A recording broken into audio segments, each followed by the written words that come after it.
There are 4 things I want the public to know.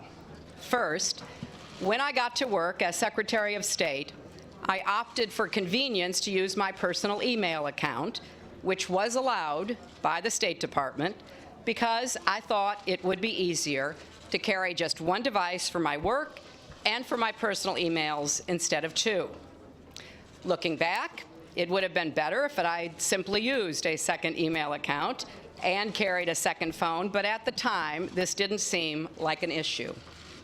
Second, the vast majority of my work emails went to government employees at their government addresses, which meant they were captured and preserved immediately on the system at the State Department. Third, after I left office, the State Department asked former secretaries of state for our assistance in providing copies of work-related emails from our personal accounts. I responded right away and provided all my emails that could possibly be work-related, which totaled roughly 55,000 printed pages, even though I knew that the State Department already had the vast majority of them. We went through a thorough process to identify all of my work-related emails and deliver them to the State Department.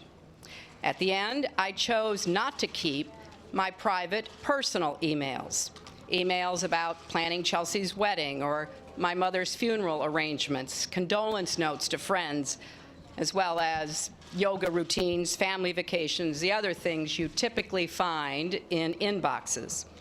No one wants their personal emails made public, and I think most people understand that and respect that privacy.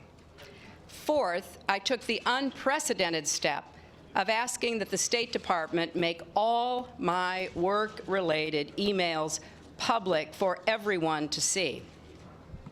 I am very proud of the work that I and my colleagues and our public servants at the Department did during my 4 years as Secretary of State. And I look forward to people being able to see that for themselves. Again, looking back, it would have been better for me to use 2 separate phones and 2 email accounts. I thought using one device would be simpler, and obviously it hasn't worked out that way. Now I'm happy to take a few questions. Secretary Clinton, Just a minute. No, I mean, Nick is calling on people. Sorry. Madam Secretary, Kahraman Halis Salik with Turkish Television. On behalf of the UN Correspondents Association, thank you very much for your remarks, and it's wonderful to see you here again.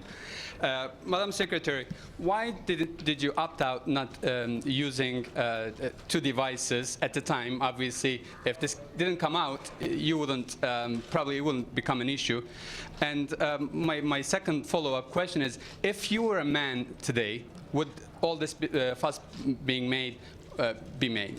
Thank you. Well, I will leave that to others to answer. But as I said, I saw it as a matter of convenience, and it was allowed. Others had done it, according to the State Department, which recently said Secretary Kerry was the first Secretary of State to rely primarily on a state.gov email account.